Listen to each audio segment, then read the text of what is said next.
US वाला sketch याद है आपको? आपकी जैसी जनरेशन के साथ कोऑर्डिनेट कर पाओगे? मैं अपने आप को बहुत ज़्यादा लकी समझती हूँ कि आज मैं आपसे कोऑर्डिनेट कर पा रही हूँ।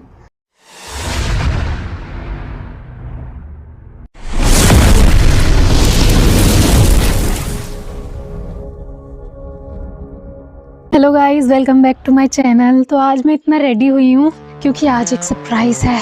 काफ़ी टाइम के बाद इतना रेडी हुई हूँ, तो कमेंट करके बताना मैं कैसी लग रही हूँ। तो ये यूएस वाला स्केच याद है आपको? तो आज मैं इसी को देने जा रही हूँ उनके घर। स्पेशली कुरियर भी कर सकती थी, लेकिन मैं खुद जा रही हूँ तो कोई ख़ास बात होगी। वीडियो में एक सस्पेंस है जो आपको आगे पता चलेगा, तो वीडियो में बने रहें। और अभी तक मेरे चैनल को सब्सक्राइब नहीं किया है, किसका इंतज़ार कर रहे हो यार? जल्दी से सब्सक्राइब कर। आज तो वीडियो शूट होने वाली है, तो वीडियो में लास्ट तक बने रहें। 1 hour later. फाइनली मेट्रो में आ चुकी हूँ मैं।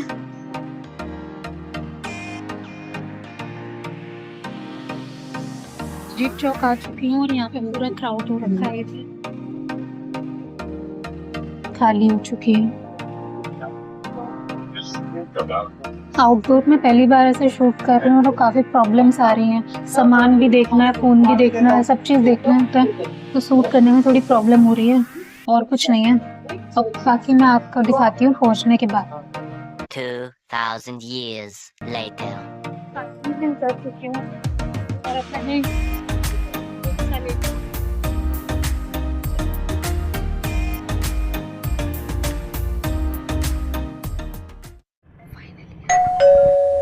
तो मैं घर पे आ चुकी हूँ मैम के, और जिनका मैंने स्केच बनाया था, मैम का ही स्केच था। Hello everyone. तो मैम मैं आपके घर पे आई हूँ, आपको कैसा लग रहा है? अच्छा लग रहा है। अपने स्टूडेंट्स, पुराने स्टूडेंट्स अगर याद करते हैं किसी ना किसी कारण से, अच्छा लगता है। आपको स्केच कैसा लगा? बहुत अच्छा था, काफ़ी रियलिस्टिक था। You are a good artist. क्या बात है? आपको कभी ऐसा लगा कि मैं स्कूल से निकलने के बाद कभी आर्टिस्ट बन जाऊंगी या फिर ऐसा कुछ काम करूंगी?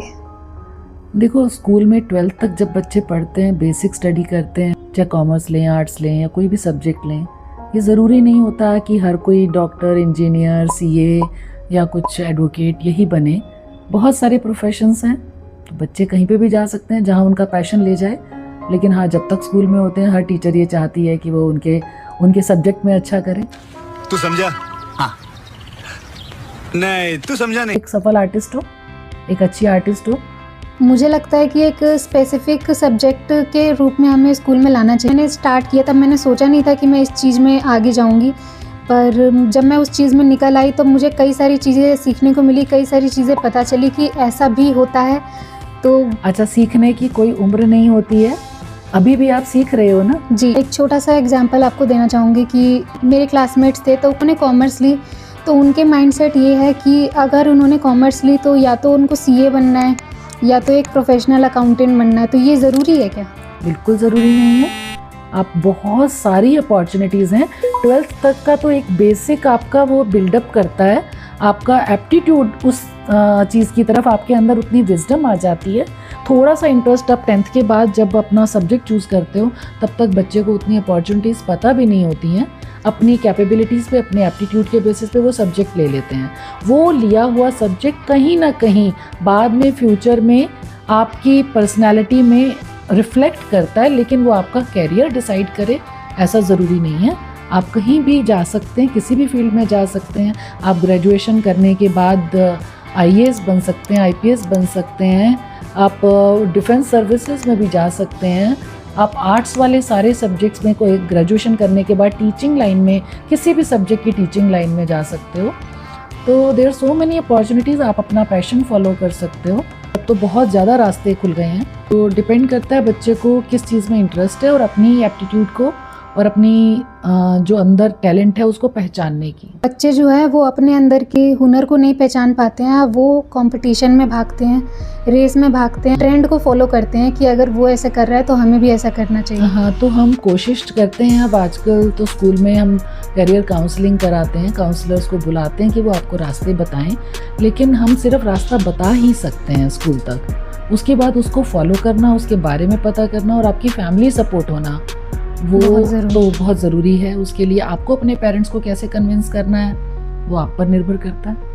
खुद को आपको कन्विंस होना पड़ेगा, खुद उस चीज़ के बारे में आपके अंदर आग होनी चाहिए कि आप उसके बारे में एक्सप्लोर करें, कैसे उस रास्ते पे चलना है। फिर आपके अंदर डेडिकेशन और मेहनत होनी चाहिए। आप अगर किसी लाइफ में किसी चीज़ का शॉर्टकट चाहते हो कि हम यहाँ से यहाँ एकदम से पहुँच जाएं, वो गलत होता है। फिर बच्चे कई बार गलत रास्ते पे निकल जाते हैं। आपके अंदर परसिस्टेंस और मेहनत, प्रिजर्वेरेंस होना चाहिए कि आप उसको धीरे धीरे अपने गोल की तरफ उसको अचीव कर सको, सही गाइडेंस। ऐसे तो मैं स्कूल में भी आ सकती थी, लेकिन मुझे आपका घर आने का मौका मिला तो मैं इस चीज़ को बहुत ज़्यादा अच्छा मानती हूँ, और ये अपॉर्चुनिटी मुझे मिली तो बहुत अच्छा लगा आपसे। मुझे भी अच्छा लगा आपसे बात करके। मुझे आपके बारे में कई सारी चीज़ें पता चली। मुझे बहुत अच्छा लगा कि आपने भी ये मुकाम हासिल किया है आज। तो उसके पीछे इतनी सारी मेहनत है, इतनी स्टोरी है, इतना स्ट्रगल है।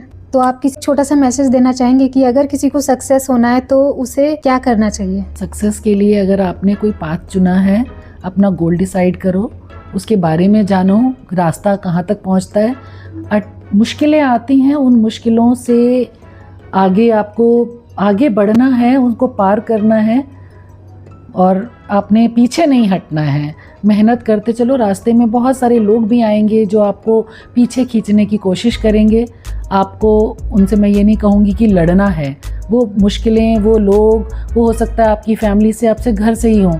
आपको उनको कन्विंस करते हुए, उनकी सलाह मानते हुए और उनको अपनी गोल्स बताते और समझाते हुए आगे बढ़ना है और पूरी ईमानदारी और निष्ठा से काम करना है। आप जो भी कोई काम ज्वाइन करते हो, किसी भी काम को करते हो, ईमानदारी से करो।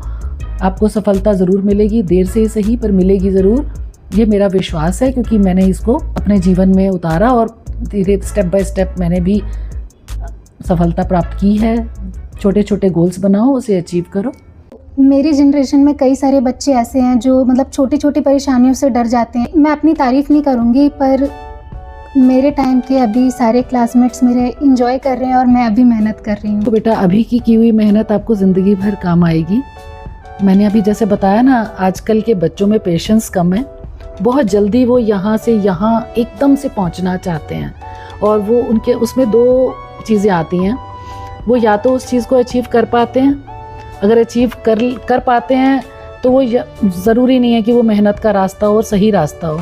उसको अचीव करने का जो शॉर्टकट होता है वो शॉर्ट टाइम खुशी ही देता है। जो शॉर्टकट होता है वो शॉर्ट टर्म खुशी ही देता है, बाद में परेशानियाँ लाता है।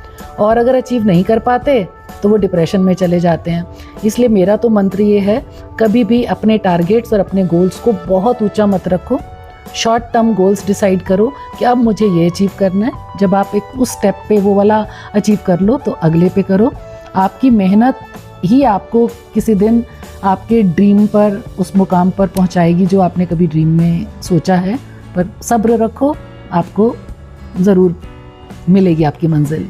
और मैं अपने आप को बहुत ज़्यादा लकी समझती हूँ कि आज मैं आपसे ऐसे कोऑर्डिनेट कर पा रही हूँ। बहुत बड़ी बात नहीं है, आप हमारे स्टूडेंट हो और हमेशा रहोगे। और टीचर्स का, गुरुओं का साथ तो हमेशा अपने बच्चों के साथ रहता ही है, लाइफ लॉन्ग रहता है। आपको जब भी कोई परेशानी हो, जब भी किसी भी तरह की कोई परेशानी हो, कोई करियर में गाइडेंस की ज़रूरत हो या आप कुछ शेयर करना चाहते हो, दबाव में हो, प्रेशर में हो, you can call me. I am always there to help you. That's what I can say. Thank you so much ma'am, आपने इतना बोल दिया, यही भी मेरे लिए बहुत बड़ी बात है। लेकिन आर्टिस्ट होना अपने आप में भगवान की इतनी बड़ी देन है आपके पास, क्योंकि आप कोई भी काम करें, जब आप उस काम से थक के आके अपने पैशन को पूरा करते हो, आर्टिस्ट वाली जो क्रिएटिविटी या टैलेंट को जब आप बनाते हो, कुछ भी काम करते हो, जो आपके अंदर वो टैलेंट है, वो आपको रिलैक्स करता है आपके माइंड को, क्योंकि आप अपने मन के उस पैशन को पूरा कर पा रहे हो। बीइंग एन आर्टिस्ट, मैं भी एक आर्टिस्ट थी और मैं सिर्फ मैथ्स की टीचर नहीं, मैं पहले आर्टिस्ट थी। मैथ्स की टीचर तो बाद में बनी, वो एक लाइवलीहुड था। लेकिन उस ज़माने में हम बीइंग आर्टिस्ट होना कमाने का ज़रिया नहीं माना जाता था। आज के समय में तो ये साधन है, वो तो आप उसको, लेकिन उसमें आप पेशेंस रखो। उस आर्टिस्ट को उस नाम तक आने में, उस पोजीशन तक आने में समय लगता है, लेकिन ज़रूर मेहनत का फल मिलेगा। आप उसको मोनेटाइज भी कर सकते हो। और सबसे बड़ा है कि अगर आपको कमाई नहीं भी होती ना, वो आपको रिलैक्स रखता है। आपको मानसिक दबाव में नहीं आने देता।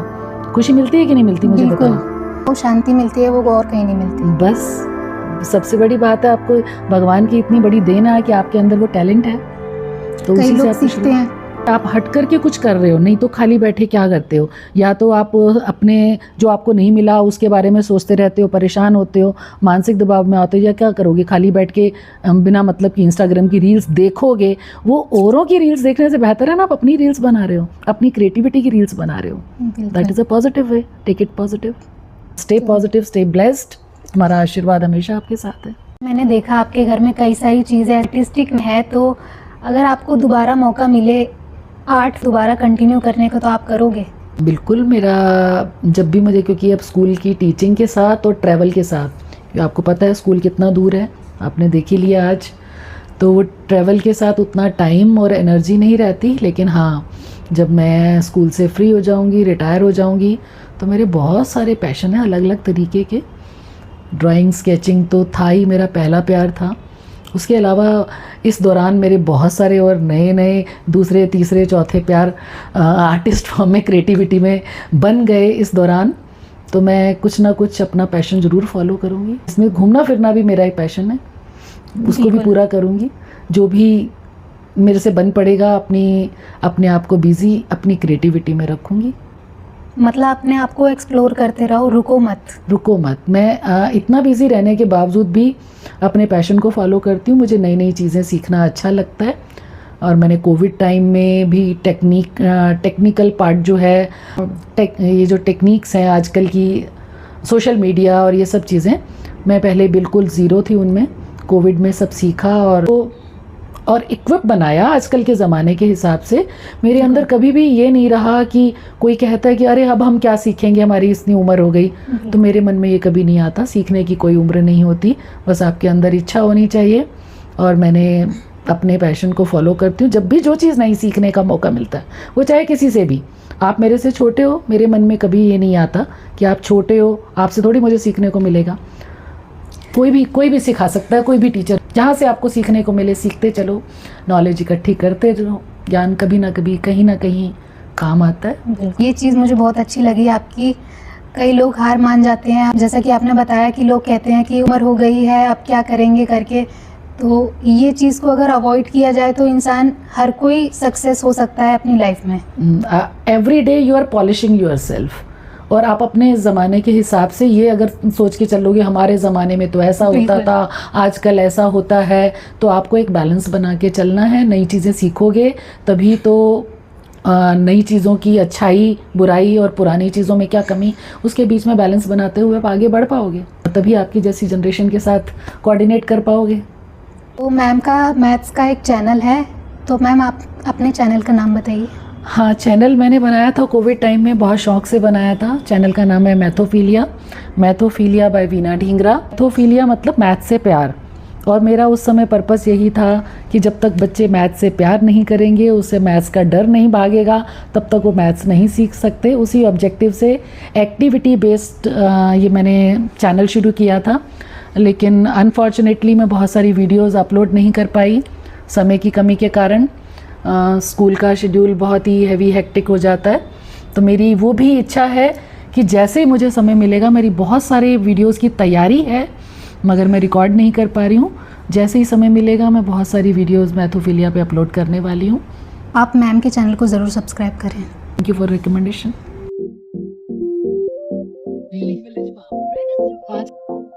Bye ma'am.